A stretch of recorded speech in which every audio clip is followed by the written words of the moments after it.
human, human, human, human, human. Such a great big white smart motherfucking human. Well, the first song on the album was also the first song we wrote for the album, which is Human. Probably the most collaborative song we have. Each member kind of gives their own verse and their own little spin on either repeated lyrics or they have their own verse, which is exciting. And it's catchy, and it was the first single, and it kind of really thrusts you into what the album's going to contain, which would go on to just be tracks pretty much that one of us each has penned as our own. But this is the one track where we really all come together, and it's the first song. So yeah, I thought that was pretty cool. Well,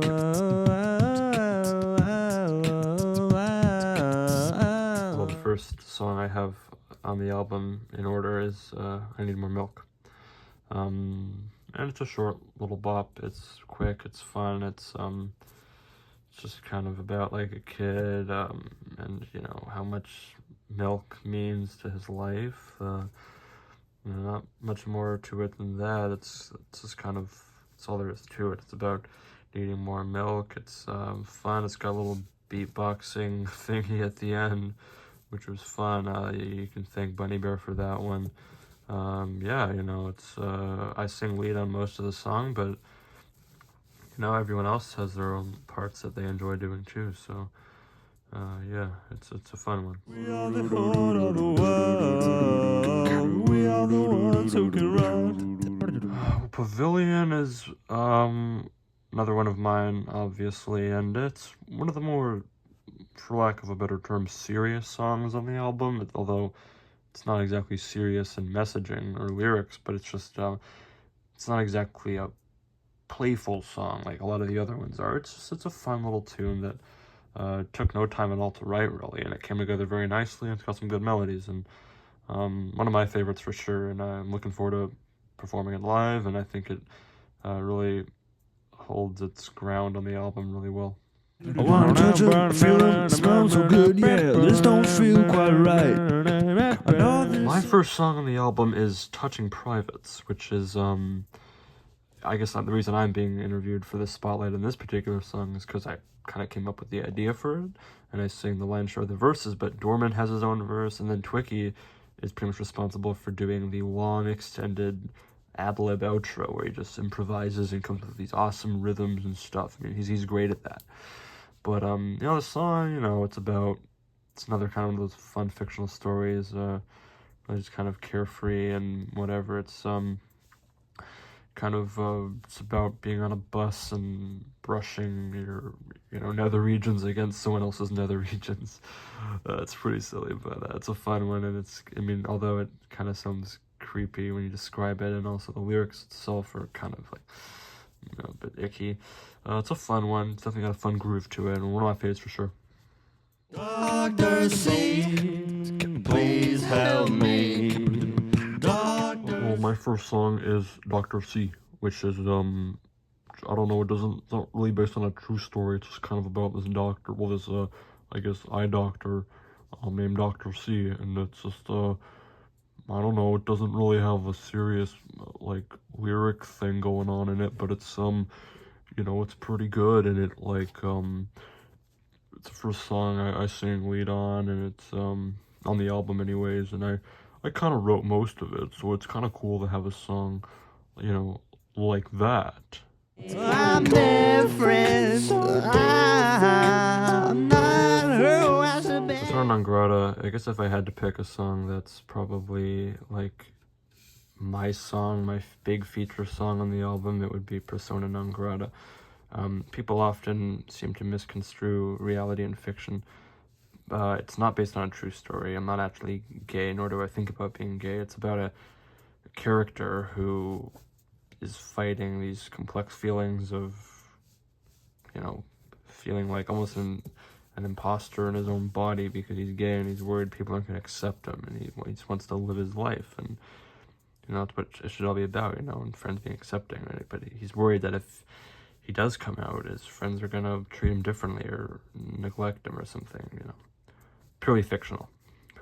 But it's an important song, and it's a good messaging, and I think it's very current and relevant in today's society, and it's catchy as well. It sings well. It's got a catchy chorus, and probably my favorite song on the whole album, aside from the fact that everyone also wrote it. When I first met you, I didn't feel I was way. Well, As the Light is the first song I wrote entirely and brought to the group. And I joined back several months before even recording or writing the album, and they were so nice and accepting of me. And they're like, "Yeah, you can write a song. We'll put it on, no problem. Whatever you want, really." And I'm a big fan of like slower kind of crooning ballads and melodic stuff. So I threw out the idea of the song called "Eyes of the Light," which is it's kind of a ballad. It's like a slow kind of marching ballad, but it's more melodic than it's not like a sad ballad. It's like a power ballad. I got to sing lead on the whole thing, and I'm really happy with that. And it's one of my favorites on the album, and I'm definitely looking forward to playing that one live and getting a chance to really express myself. And my first album with the group is a real treat. With the spell from a young age, lost forever.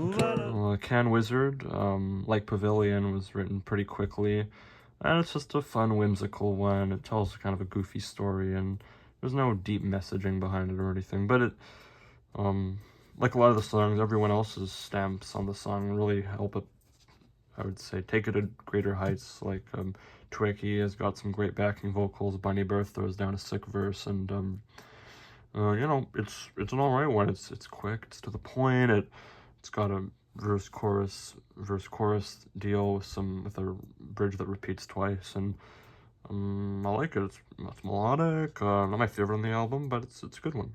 I'm here to throw darts at the wall. I'm here to throw darts. Killed is a song that I think if I had to pick a favorite of the ones I had a hand in writing, it would be my favorite. It really grooves real hard. It's got kind of dark verses, but they're still funny and kind of goofy at the same time. Chorus is this kind of crescendo, and it repeats twice like we usually do, and it's got a kind of like a polyrhythmic meter in the an outro, and the verses are very they got a nice bass line, and I'm able to kind of just mess around in that one, and it feels like my magnum opus on the album for me. Definitely a favorite of mine, for sure. What can I say? I'm proud of it. Face got on the elevator. Sometimes I don't know what is right. Face got on the elevator. Face Caught on the Elevator was, I believe, the last song we actually wrote for the album. And I did come up with the chorus and the melodies, but Dorman sings the other 50% of the song. He does the second verse and the second chorus himself. So it is kind of a co-sung song, but I wrote the thing, and it's a real melodic song.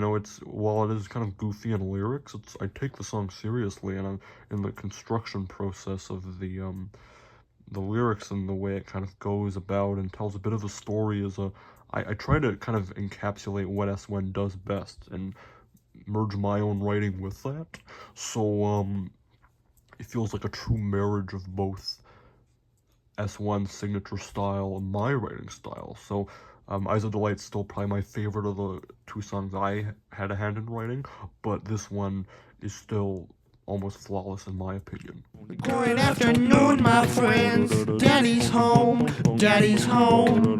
Good afternoon. Daddy's Home is another song that I had a big part in the writing process of. I came up with most of the hooks, although Bunny Bear actually sings the verses on the song. It's not quite as emphatic and anthemic as, say, Persona non grata, but it is a bit homoerotic, I suppose. It's just kind of a silly song, not meant to be taken too seriously, but it's got a good hook for the chorus. that I really enjoyed writing. What can I say? I like it. It's a second to last song, kind of brings it all together. It's I guess the penultimate, if you will, for that sort of sound, the goofy sound before Pickles takes over the final really big piece at the end. But Daddy's Home, yeah, it's a continuation of I guess the somewhat more silly nature that the songs have taken over this album and the previous one, Brown Herring. Yeah.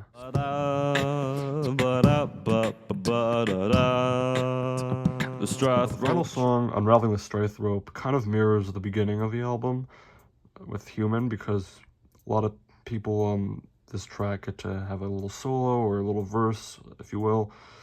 But it's still my song, really, but it goes to a lot of different places, and I like that. The last album ended with a song like that as well, Precious Cracker and Andromeda, and we usually try to do something of that kind. Of course, the last time I didn't have much say in, because I was very far removed from the group at that point, and so did Bunny Bear. Bunny Bear actually was quite removed. So I say we both came back in a big way on this album. Unraveling the Strath Rope, I would say, along with Human, are kind of the two magnum opuses, and where we each get to kind of get a little bit of ourselves in there.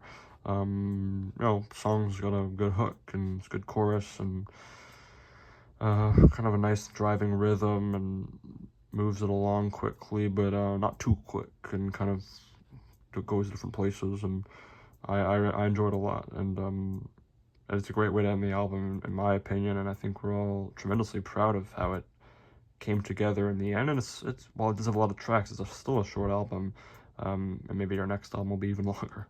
Who knows?